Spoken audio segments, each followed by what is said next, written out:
Allora,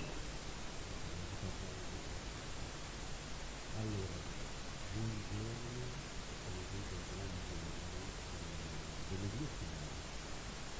Innanzitutto saluto tanti i presenti e coloro che sono eventualmente con e andiamo ad assistere subito, perché sappiamo che sono tempi molto passati, alla finalissima per quello che riguarda il debate, l'Olimpiadi di debate in inglese. Allora, le due squadre che si sfideranno in questa finale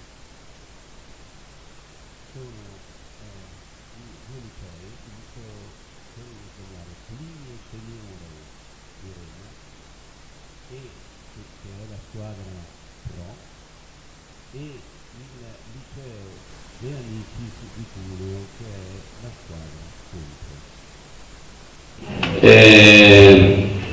Io potrei aver già finito tutto il mio compito di presentatore, adesso devo dare la parola, lo so. Allora, naturalmente andiamo ad assistere, facendo da lui assistere, perché io non so una parola di inglese, quindi non capirò nulla.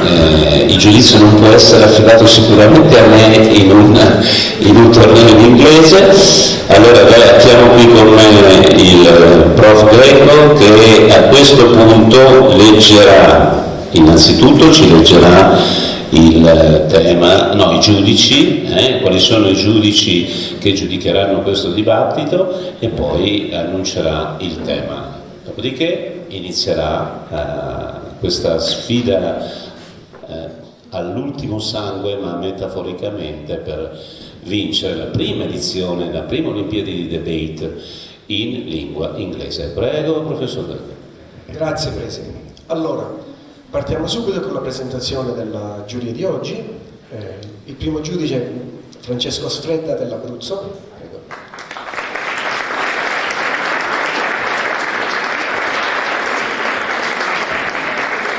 Il giudice Ilaria Zorino dal Friuli.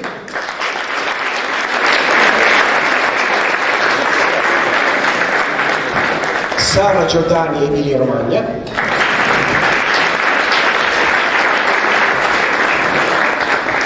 Giuliana Vento, Sicilia.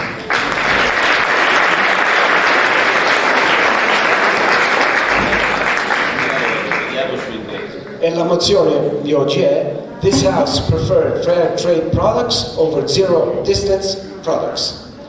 Buon ascolto, grazie.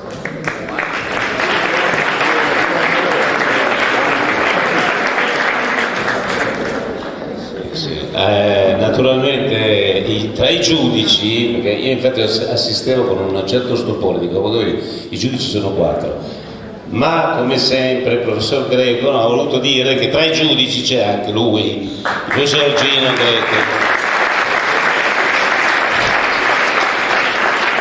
Lascio il microfono perché serve alla squadra contro, e adesso ci gustiamo questo meraviglioso dibattito di finale.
Sentite? Oh sì. Hello.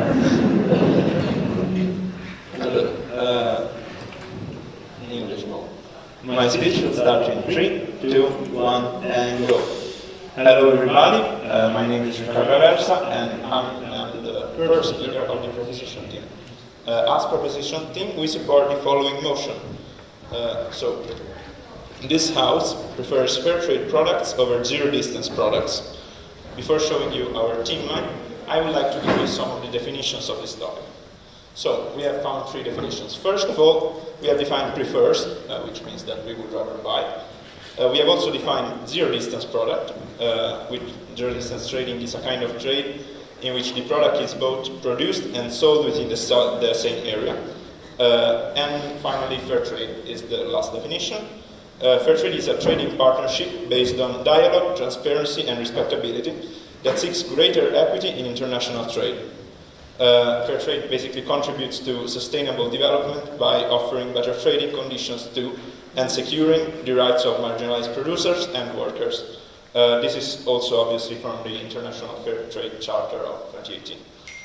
So, why should we choose fair trade? Because by choosing fair trade, people can create change through their everyday interactions, because obviously buying a fair trade product is very easy actually, you just need to go to the shop and buy it. A product with a fair trade mark, which is how fair trade works, you have to get a mark from by passing through various strict regulations.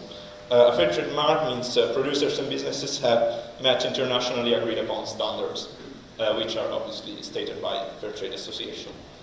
So now for our team line. Our team line is that we prefer fair trade over zero-distance products because we believe that through choosing fair trade consumers can demand the highest standards from businesses, government, and while also ensuring the people and the planet that people and planet are not exploited to create the products that we enjoy and that fair trade allows us to get access to. Now I will tell you what me and the other speakers of my team will do. I, as the first speaker, will talk about how fair trade is ethical, while instead zero-distance products are morally neutral.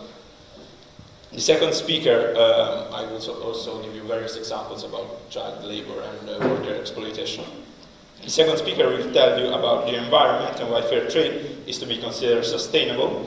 And finally, the last speaker will refute the points of the opposition team, and also will talk about the positive outcomes of a fair trade society, in particular regarding the economic aspect. So, having said that, I would like to get to my point. My point is that, as I've stated before, since fair trade respects various workers' rights and refutes child labor, as I will tell you moving on in the debate, it is ethical, while instead zero-distance is morally neutral, because it only guarantees you where the products come from. It does not guarantee you how it is produced, or who produces it, or in the conditions in which it is produced. According to the Fair Trade Association, common human rights violation in the agricultural field and supply chain include low incomes to keep the farmers and the workers overall poor, child labor, discrimination against women who are underrepresented in the higher position and in the management positions, but are overrepresented in the lower paying jobs, and finally health and safety hazards, like the various agrochemicals. Obviously, fair trade mitigates all of these problems because it associates with the companies to raise awareness and by applying the strict regulations that I have talked about before. But actually, you may ask, what are these strict regulations? Well, for example, let's take the example of child labor. 160 million children are under child labor according to UNICEF, and 70% of them work in agriculture. Of course, fair trade solves this by, as I've said before, with the strict regulation that they impose. Additionally, in the opposite case, so by abusing workers' rights, there are various cases all around the world of products that maybe, yeah, they are zero distance, but they are created with the exploitment of the workers. So, for example, let's take a very close example to us actually. Let's take, for example, southern Italy, in particular the provinces of Latina and Caserta. In these two provinces, immigrants are basically abused in the sense that they are paid extremely low wages for the work that they do, and they produce food in the industry of agriculture. And obviously fair trade prevents this, first of all, by applying a minimum wage, which in Italy is... Point of information. Yeah, sure, go ahead. Are you aware that fair trade mainly operates with farmers in third world countries and not in first world countries like Italy? Yeah, I know that, but first of all, fair trade could expand and come to Italy also in the future, because it is still expanding, and I'm sure that in the future fair trade will come to countries like Italy too. And second of all, Italy was just an example.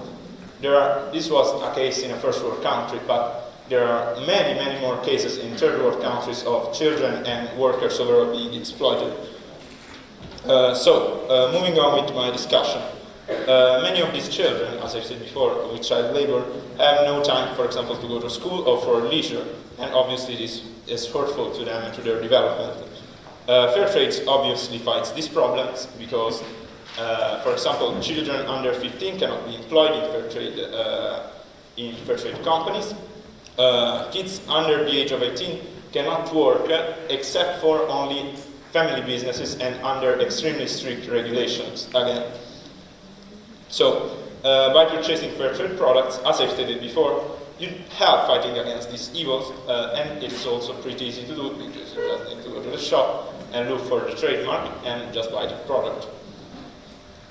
So, fair trade, as follows also the conventions of the ILO, which is the International Labour Association, regarding workers' rights. What does this mean? This means that, as I've stated before, fair trade is morally correct. It is moral, while instead zero distance is overall morally neutral, because fair trade obviously guarantees you the respect of all of these rights, human rights, workers' rights, and rights about, for example, child labor, as I stated before.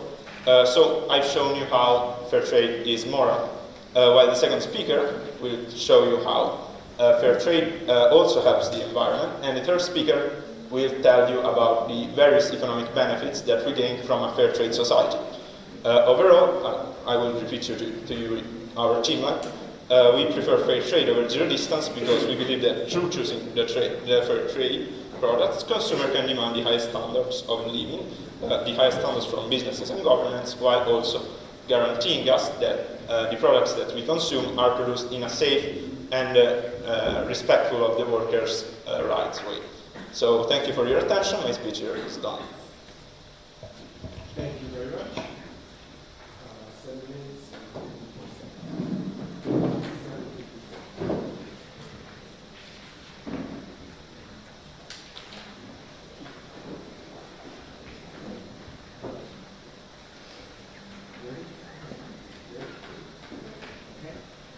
Go ahead.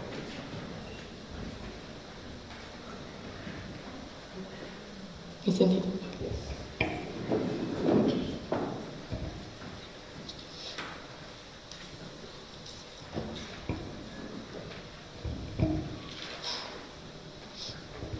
My speech will start in 3, 2, 1, now. Good morning, ladies and gentlemen. I'm Lucrezia, and today I'll be the first speaker for side opposition. My team will bring forward 3 arguments in favor of local economy and zero-distant products over fair trade products. But before we get to that, I would like to offer some rebuttal to what the first speaker of side proposition just said. So, first of all, well, basically, the 2 main arguments of side proposition were about the social conditions that fair trade can assure to the workers and farmers, especially children and women, and secondly about the environment impact. So about the working condition and wages that are assured to the workers and farmers in developing countries by fair trade organizations, Well, who said, first of all, that zero distance production always exploit their farmers or their workers? You gave an example, in South Italy. However, we also have examples about exploitation from fair trade organizations with their workers.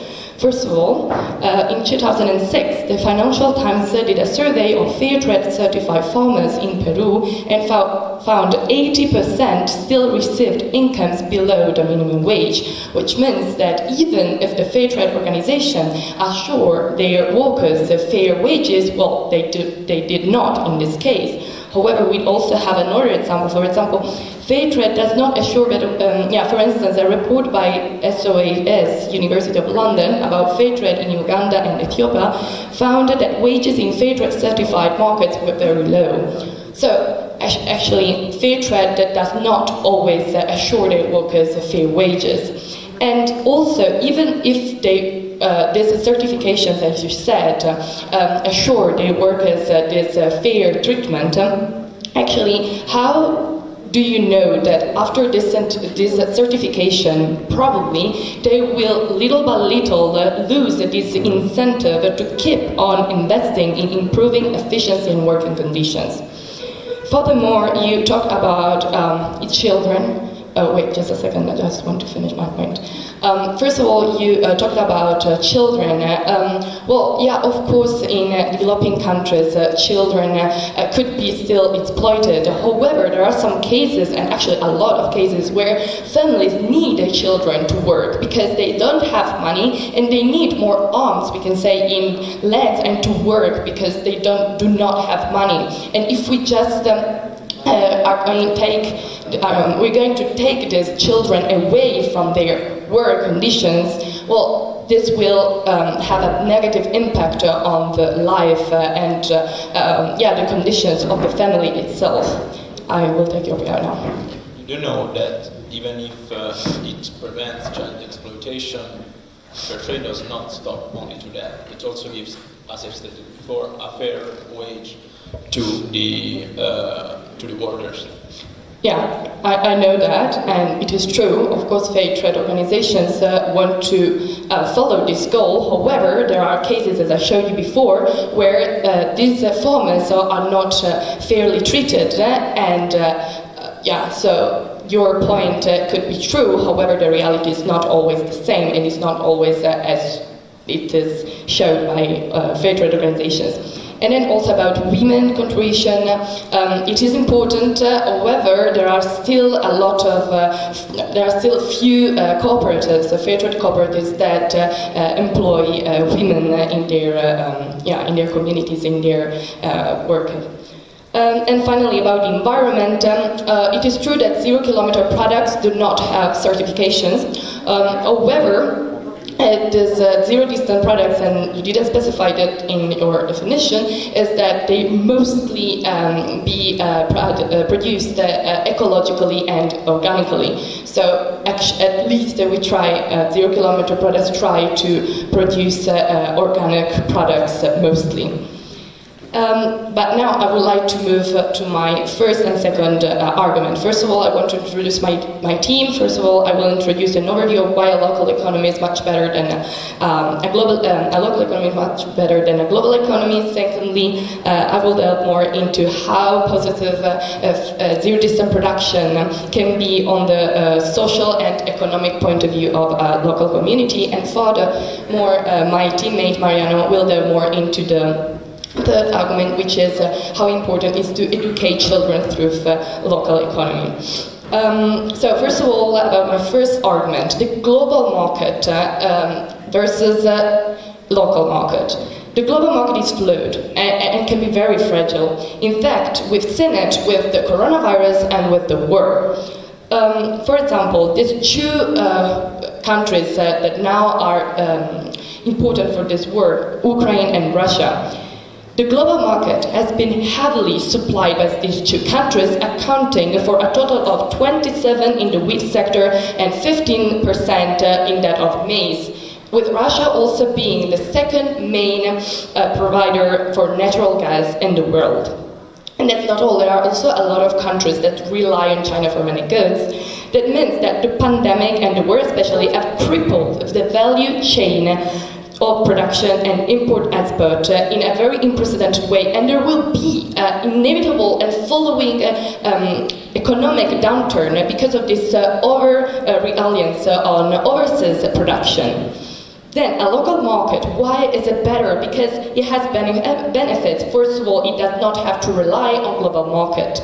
And therefore it is more stable. Then, the global market, anyway, we do want to, no thank you, we do want to underline that we prefer zero-distance products, but we absolutely also support fair trade whenever it would not be possible to grow the products in questions because of climate and soil conditions.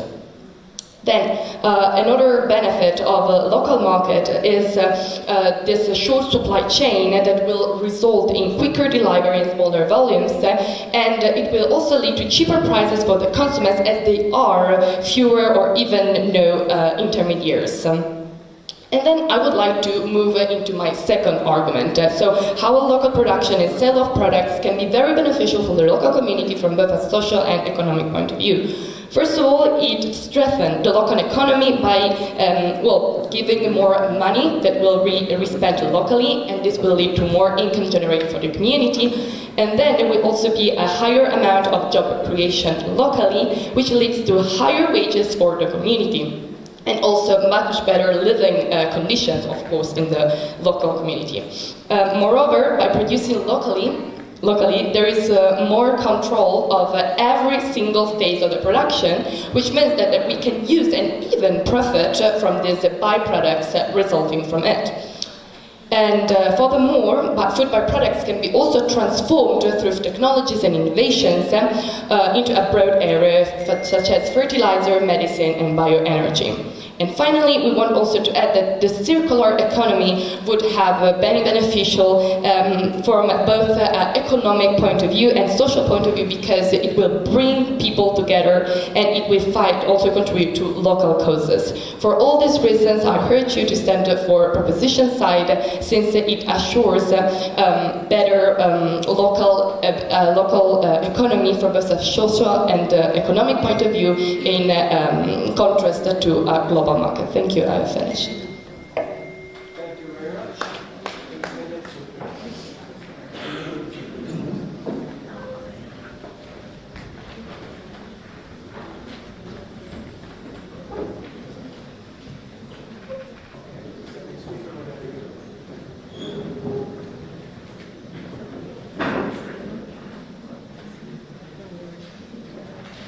Okay, can you hear me? Okay. My speech will begin in 3, 2, 1. Hello everyone, good morning. I'm Nicole Pizzi and I'm the second speaker of the proposition team. As the proposition team, we stand for the following motion, which is this House prefers fair trade products over zero-distance products. I'd like to remind our team line, which is we stand for fair trade products because we believe that the consumers this way can ask for the best products, the highest standards products, while making sure that the people and the planet are not exploited to create such products.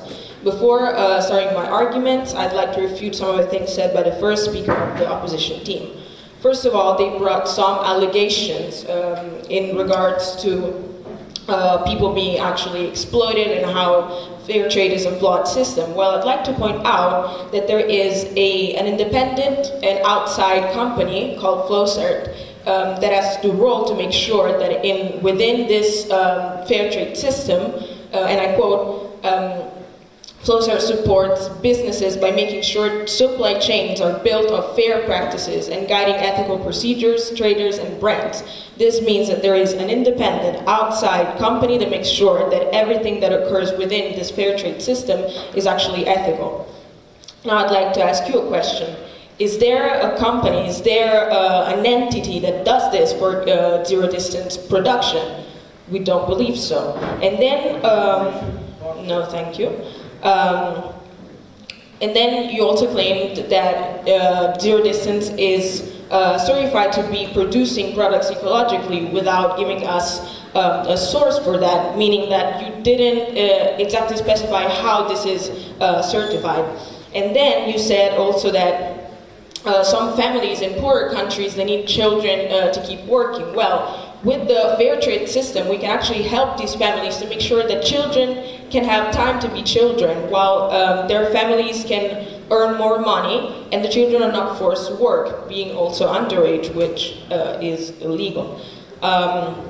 Having said that, I'd like to begin with my arguments with a quotation from the IPCC of 2014, that stands for Intergovernmental Panel on Climate Change from 2014. And I quote, "With a need to produce 50% more food to feed an expected 9.1 billion people in 2050, global food production must increase in real terms by 75% to provide enough food for human survival."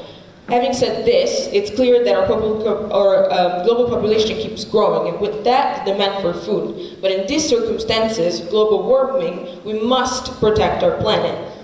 And I'll show you right now what fair trade does to undergo these conditions, so protecting our planet, while also keeping an ideal balance between demand and production. Climate justice is at the heart of fair trade's purpose, meaning that they are extremely aware of what production and transport entails. This is why they have a strict protocol that they follow in order to reduce as much as possible their emissions and carbon footprint throughout production and transportation and export. What fair trade does is they support and finance farming techniques that preserve our environment, or better, local ecosystems. These farming techniques are specific to different areas of the world, meaning that each farmer living in a specific area of the world knows how to farm, how to produce products being in the most sustainable way. Part of the fair trade policy is, I quote, "To sell fair trade products, farmers have to improve soil and water quality, manage pests, avoid using harmful chemicals, manage waste, reduce their greenhouse gas emission, and protect biodiversity." This means that fair trade sets some standards which, if not met, do not allow production. You may ask, how do they achieve this? How is this guaranteed? Well, the organization spends time training farmers based on their local environment, teaching farmers how to grow produce in a sustainable way, in harmony with their surroundings, preserving their surrounding ecosystem. So being a part of fair trade means that a farmer in a poorer country is better aware of the environmental issues and what these environmental issues, the impact of these environmental issues, both on the crops that they grow and on their lives. By doing so, fair trade also contributes to some points of the Sustainable Development Goals listed by the UN, such as number 1, no poverty, number 8, decent work and economic growth, number 9, industry, innovation and infrastructure. Why? Because production occurs in poor countries, helping them to fight poverty and assuring them human rights, as the first speaker has already demonstrated. Secondly, number 15, life on land. This means that obviously they preserve the single ecosystems present in our world. Number 13, obviously, climate action. Production is aimed to reduce greenhouse emissions as much as possible. This as well with number 12, responsible consumption and production. I'd like to end now on a note about carbon footprint.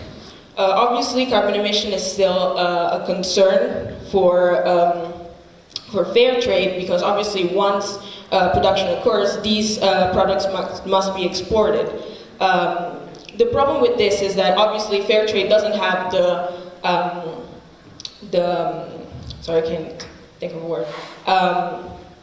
Their job, let's put it this way, it's not to produce the technology available to export these products in the most sustainable way. They just use, obviously, the technology that is available. So if that is planes, cargo ships, or trains, that is just what is available. Of course, in the moment in which a more sustainable way to export these products will be available, fair trade will use those ways. The best they can do is to reduce to a minimum their environmental impact, so greenhouse emission, during production. I'd like to point out that a study published in 2008 by the UN has found that the vast majority, about 83%, of food-related emissions are associated with the production phase, rather than the transportation phase. Obviously, I've already pointed out how fair trade tackles this problem by training their farmers to, and I quote again, I'd like to quote again their policy, trains their farmers to improve soil and water quality, manage pests, avoid using harmful chemicals, manage waste, reduce their greenhouse gas emissions, and protect biodiversity. Having said this, I'd like also to remind you that the organization's main purpose is to fight against exploitation and poverty linked to economic, political, and social causes. That is all I have to tell you, and I am done with my speech. Thank you.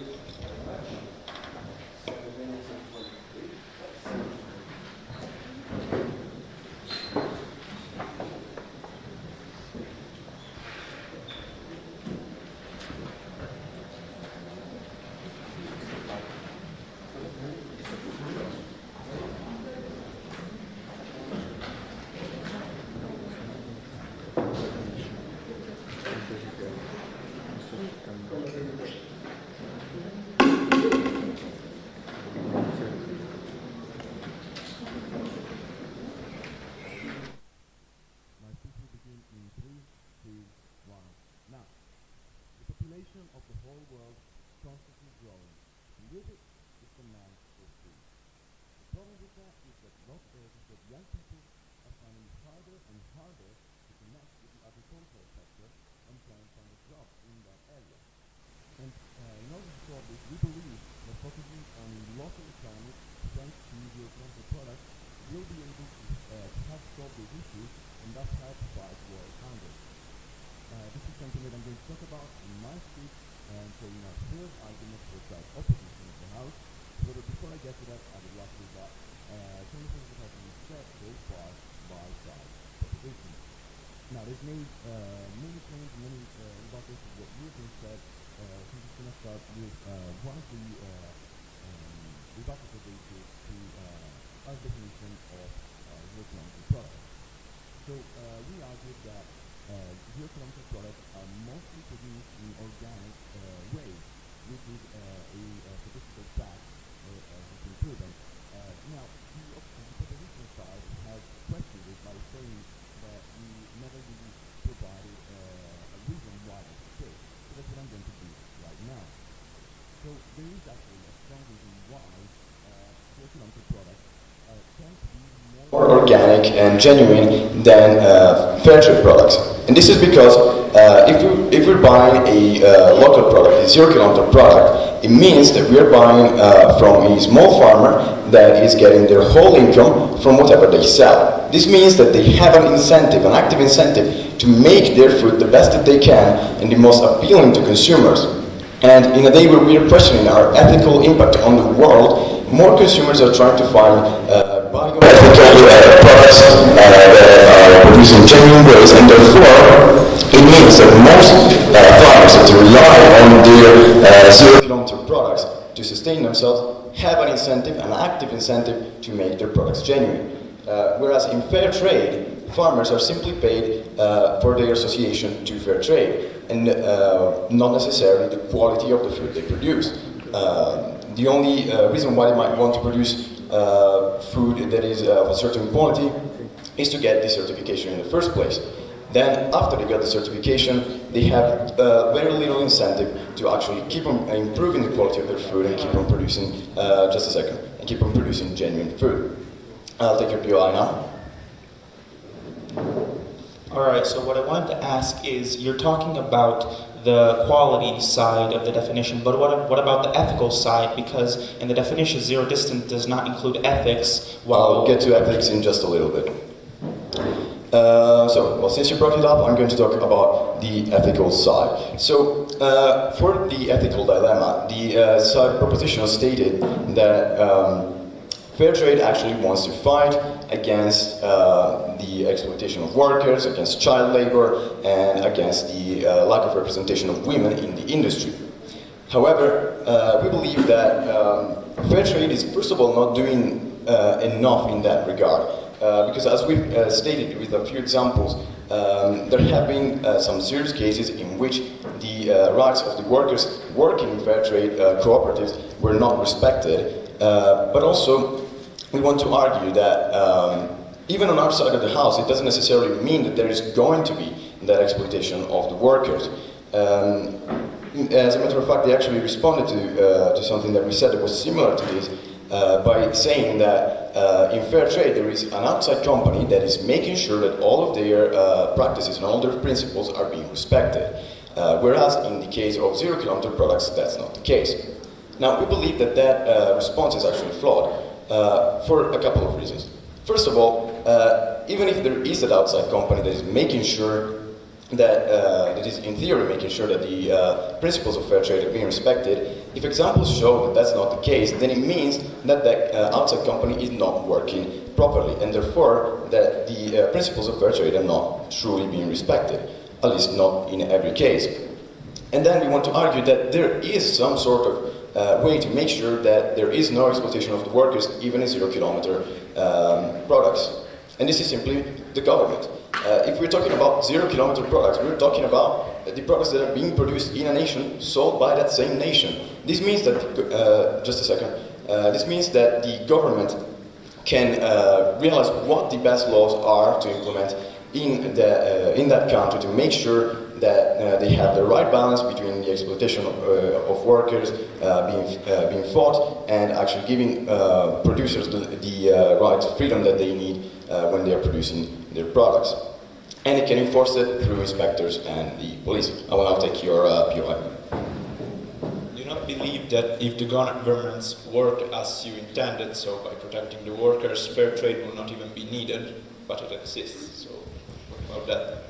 Well, we understand that obviously the governments cannot make sure that the rights of the workers are being respected in every single situation. But what we want to make very clear is that that's not happening on your side of the house either. So what we want to say is that the exploitation of workers happens on both your side of the house and our side of the house, and we are both trying to fight it in some way. We're never going to be able to completely remove it from the whole world, but we don't believe that your side of the house is necessarily better in that regard. I will now get to my argument. So to introduce the third and final argument for today, I want to tell you that the zero-distance products can have a greatly beneficial effect on the well-being and the education of children of the local community. An economy that is based mostly on zero-distance products can highly help in their education in order to help them develop a better understanding of healthy food and the importance of a balanced nutrition. Let me make myself more clear by providing a significant example. In Galicia, the first school canteen that was based entirely on kilometer zero products was born since the school administration has developed school meals based on almost 100% fresh local produce. Why, dear judges, have we mentioned the school project? Well, this is because often the management of school canteens is based on catering services with food that is traveling hundreds of miles before being prepared for consumption. This kind of food presents many problems because of the numerous antibiotics contained in meat, the artificial feed used to fatten cattle, and the widespread use of pesticides, just to mention a few. And all of these affects our health, and in particular, the one of the children with undeveloped immune systems. As a matter of fact, the FAO, Food and Agriculture Organization, is warning us that by 2050, there will be more death from antibiotic resistance than from cancer. This is largely attributed to the use of drugs in industrial agriculture.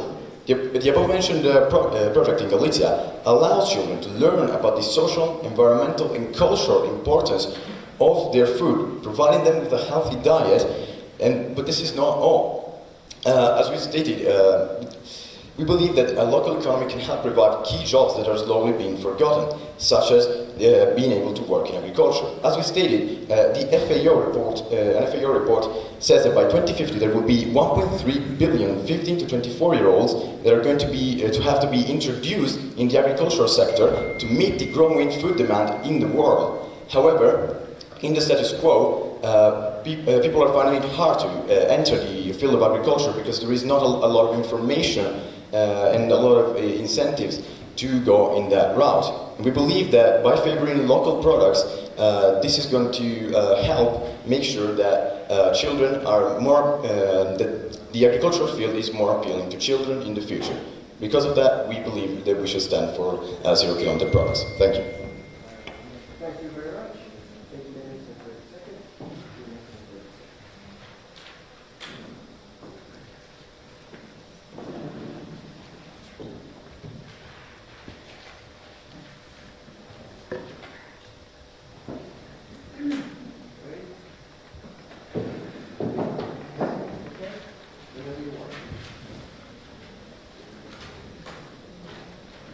Testing?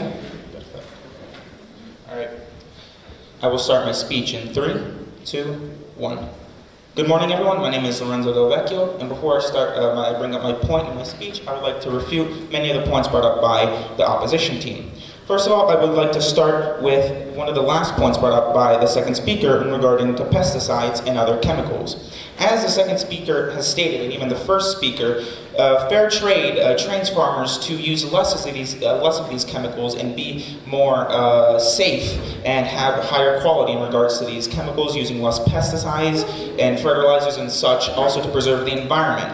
And also, another point I would like to bring up is that the second speaker specifically brought up the idea of antibiotics being used in animals. But here's the thing we have to take into account. That is also included in zero distance. First of all, as I just said, in fair trade, the definition of fair trade includes the fact that we try to diminish the use of these chemicals to preserve the environment and increase the quality of our products, while zero distance, in its definition, does not. So, trying to say that we use them is not only incorrect by the definition, but they, again, in their definition, don't state that they don't use them. So, again, I would like to ask them, if you tell us about this, shouldn't also we be telling you that antibiotics are used in your products as well? And secondly, another point that was brought up a lot between the first and second speaker was in regards to examples of exploitation. First of all, I would like to talk about how we brought up a concrete example of how a company, an independent company, controls, or rather investigates and makes sure that farmers are not exploited. And first of all, the example that they brought up was a very old example. It was in 2006. It was a long time ago, and they did not bring up any more recent examples. So this necessarily means that either they do not have it, or that in time, the examples of exploitation has gotten much better and better, and so it has not popped up again. And continuing with this, they talked about how in zero distance, the government can inspect their farmers and industries to make sure that workers are not exploited. First of all, I would like to say how they brought up a more hypothetical example. They said the government can do it. They didn't bring up a concrete example, while we did. We talked about a concrete company. Yes?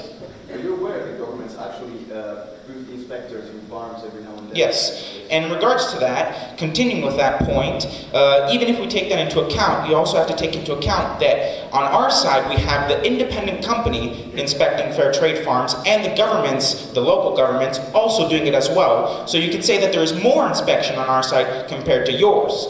Also, the opposition team, as I was saying in regards to exploitation, brought up an older example from 2006, while my team brought up a much more recent example, which I would like to go into more detail, in regards to migrants in specifically Italy, but this can also be applied to other countries.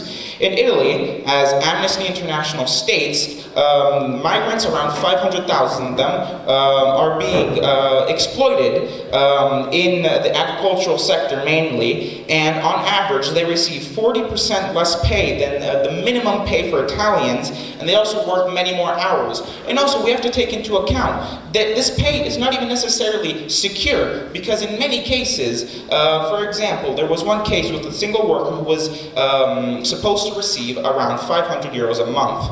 Instead, the contractor, the business owner, during the last months only paid him 100 euros a month. And so not only are their pays less in general, but they're also insecure, because the contractor can just diminish it when they want. And continuing, they also the opposition team again also talked about how zero distance products are produced ecologically and biologically. First of all, in the definition, this is not necessary. The definition of zero distance does not include this, while the definition of fair trade does. As I've stated before, it includes the fact that we want to use less chemicals and to preserve the environment and the local ecosystems. And secondly, continuing on this, again, the definition of zero distance is morally neutral compared to fair trade. Yes, there have been some examples of exploitation in fair trade, but again, it is older examples, and again, there have also been examples, recent examples, may I point out, in local trade or zero distance trade. And with that, I'd like to finally get to my point, which is in regards to the economic factors. Otherwise, I'd like to bring up the point of competition. First of all, if we take into account local trade versus fair trade, zero distance trade versus fair trade, we have to take into account that in the zero distance trade, there is a lot less competition compared to fair trade due to the fact that you have less sources to buy products from. And again, bringing up what the White House has stated, using a quote, in an economy without adequate competition, prices and corporate profits rise while workers' wages decrease. This means large corporations and their shareholders gain wealth while consumers and workers pay the cost. And again, when there is insufficient competition, dominant firms can use their market power to charge higher prices, offer decreased quality, and block potential competitors from entering the market, meaning entrepreneurs and small businesses cannot participate on a level playing field, and new ideas cannot become new goods and services. Specifically, I'd like to point out how the second speaker of the opposition team talked a lot about how small farmers want to make sure that their products are of high quality. But again, I'd like to not answer. So, first of all, I'd like to point out that in the definition of zero distance, there is no guarantee of competition or of the like. So, talking about small farmers is not necessarily the only factor we have to take into account. On the other hand, in fair trade, a part of the definition states, fair trade is a trading partnership that seeks greater equity in international trade. It contributes to sustainable development by offering better trading conditions to and securing the rights of marginalized producers, also workers, but I'd like to focus on the producers aspect of this. This means that fair trade offers an equal playing field where smaller producers can get into competition with bigger producers. And as we know, even as the White House states, basic economic theory demonstrates that when firms have to compete for customers, it leads to lower prices, higher quality goods and services, greater variety, and more innovation. And this is not only good for consumers, because again, prices and quality, but it is also great for workers because, again, as the White House states, competition is critical not only in product markets, but also in labor markets. When firms compete to attract workers, they must increase compensation and improve working conditions. This means that fair trade, unlike zero distance, not only, again, going back to what I said earlier, states that there will be less chemicals, there will be less polluting of the environment and such. Fair trade also assures ethics, and while zero distance does not, and also assures competition, which is good for consumers due to the product either being less expensive or being of higher quality, and for workers because the companies will have to be in competition to acquire the workers, and so the workers will be paid more or have better working conditions due to the companies having to fight over them and try to attract them. And with that, I'd like to conclude my speech.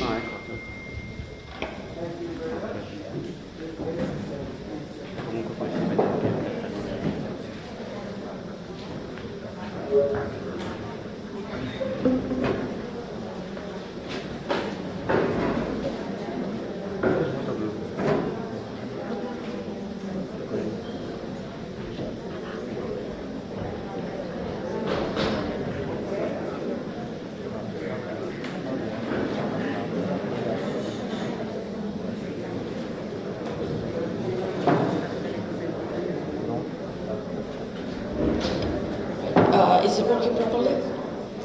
My speech will start in 3, 2, 1, now. Okay. Good morning, ladies and gentlemen, and esteemed judges. Thank you for the floor. I will be the third speaker for side opposition in this debate. Now, I would like to start my speech by offering some rebuttal to what has been said by side proposition so far, and then I would like to get to the main points of clash in this debate, arguing to why we think that our model is better. Now, I would like to start by arguing to what they said about morally neutral in the aspect of zero-distance products. Now, they have stated that fair trade is morally better, meanwhile, local production is morally neutral. Now, as we've stated previously in our rebuttals, not always morality is something that everyone can think of. Many times, especially in third world countries, morality is essentially a privilege. As we stated before, many families in poor countries are forced to make their children work, and that is because, most likely because of the poor condition of the family, or also because of the terrible living conditions that may have rendered the parents sick, unable to work, or just way too frail for their maybe too young age. And for all of these reasons, the children need to work to sustain their family. And if we strip them of this, and the parents are completely unable to work, how would what would fair trade help these families? It's impossible. If the parents cannot work, then fair trade cannot help them. Meanwhile, they don't have the privilege of being able to think about the morality of making the children work because they don't have the economic possibility to. I will take your POI. All right, so I wanted to ask, as we've stated, fair trade states that we will increase wages, so this will not be a problem. So are you supporting child labor in this case? Because as we've stated, that fair trade will pay the parents more, so it's not necessary. In many cases, the parents have been exploited their entire life up to now, and we have shown evidence that fair trade doesn't always do this. And most likely the parents aren't in the condition to work anyways, or are not part of the cooperatives that fair trade actually helps, so they are excluded by fair trade. And I'm not supporting child labor, I'm simply stating the facts of the harsh world we live in. We cannot act like child labor doesn't exist, and that these conditions that these families live in don't exist. This is just simply impossible to say that it doesn't exist and that we can just erase it. No, just a second. Then they've said that the local market has less sources.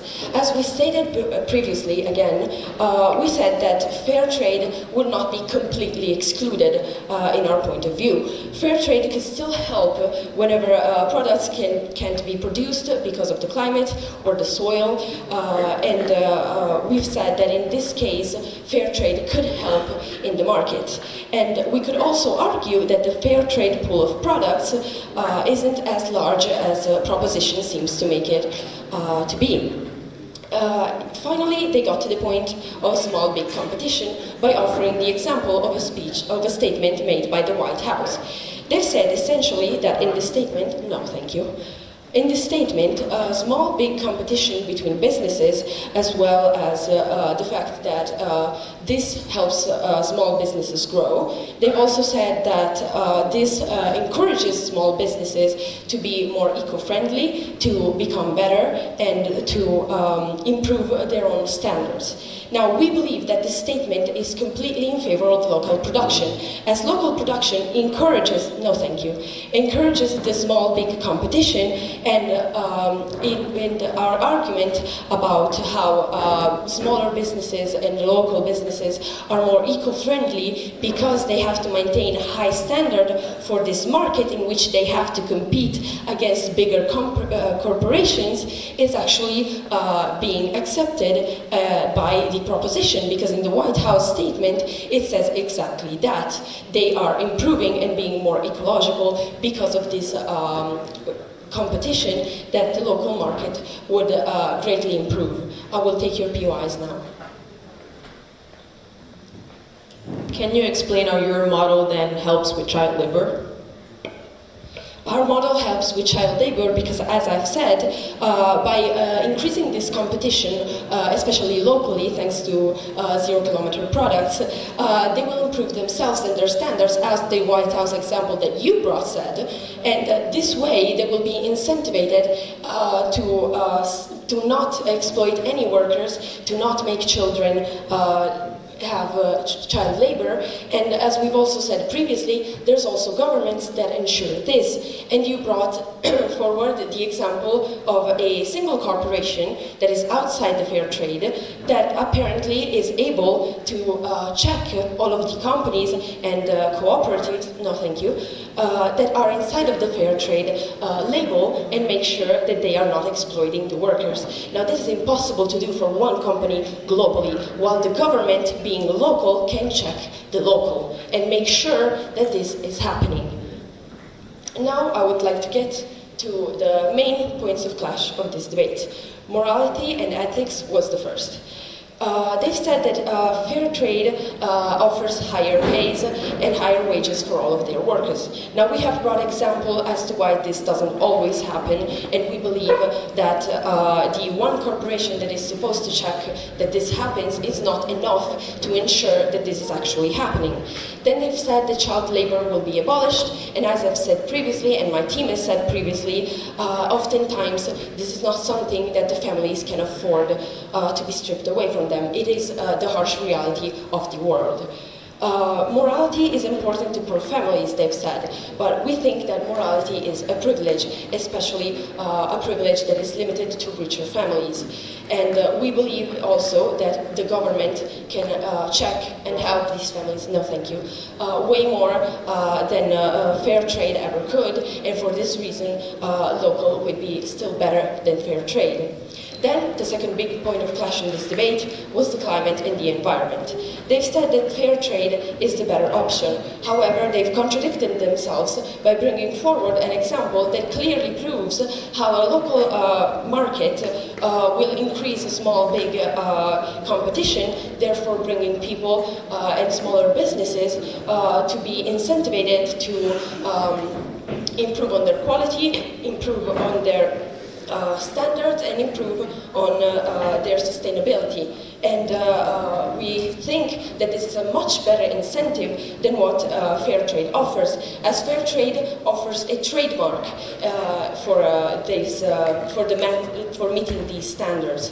We think that the local market brings a much better, much more constant incentive that will surely help businesses be more environmentally friendly and have better work ethics.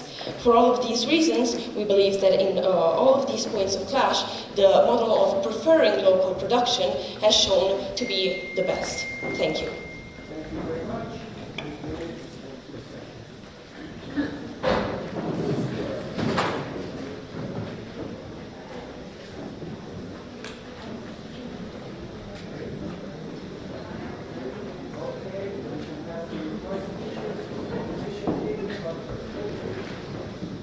Thank you. My speech will begin in 3, 2, 1, now. Good morning, everyone.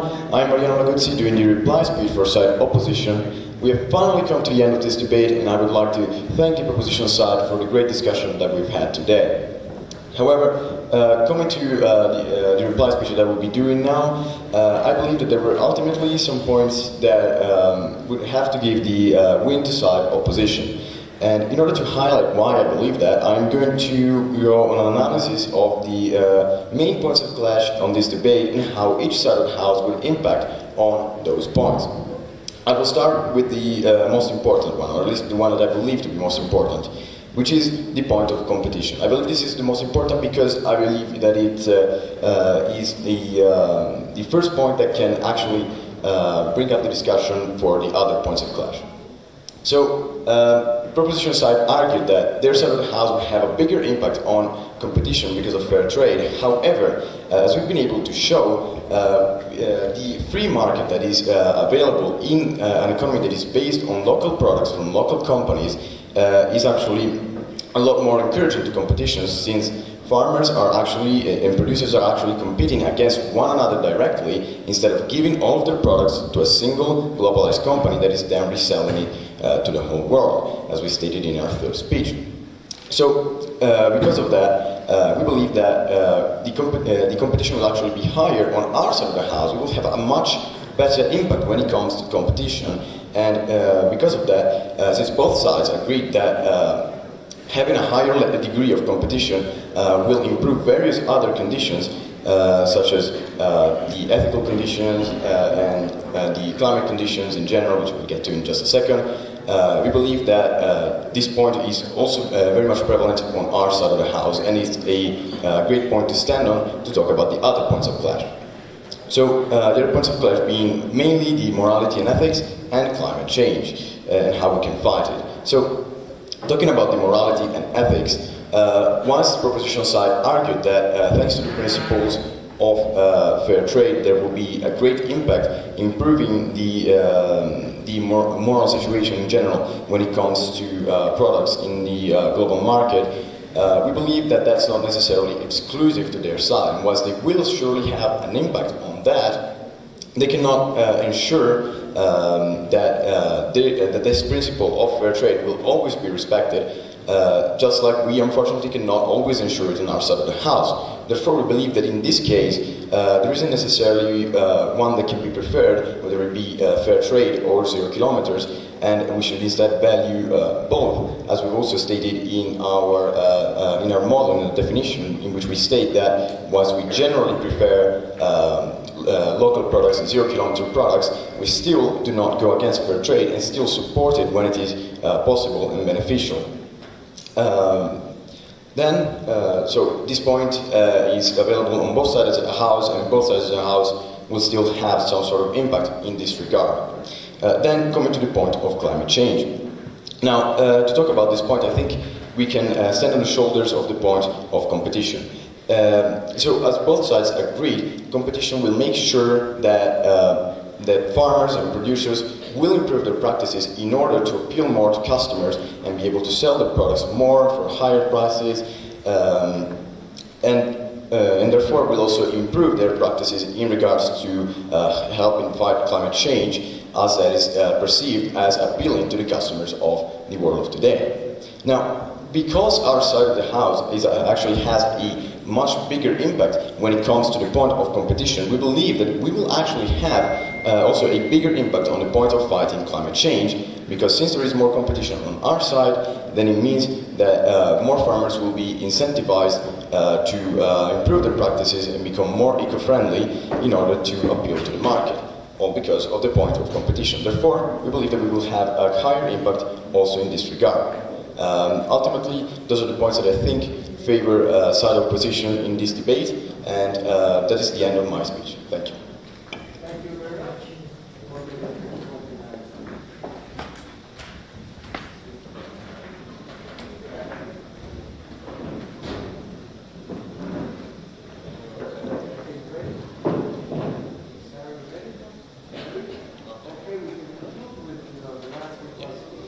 My speech is starting in 3, 2, 1, and go.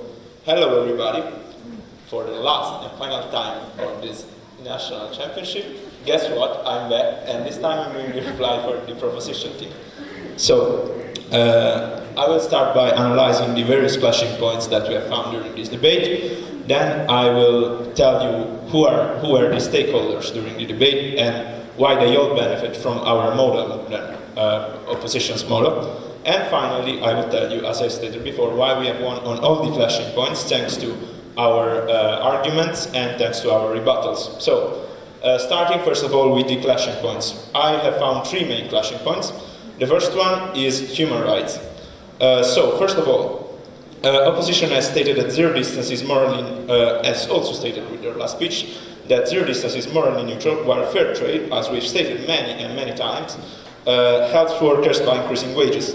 And it also helps to eradicate the problem that is child labor, as we've stated before. Instead, when we asked them our question, they did not actually give us a real solution to child labor in their model. So, fair trade, as we've stated many times, guarantees the respect of human rights, something which sometimes happens under zero distance, but not all the times, because as we stated before, it is in the definition of fair trade, while it is not in the definition of zero distance.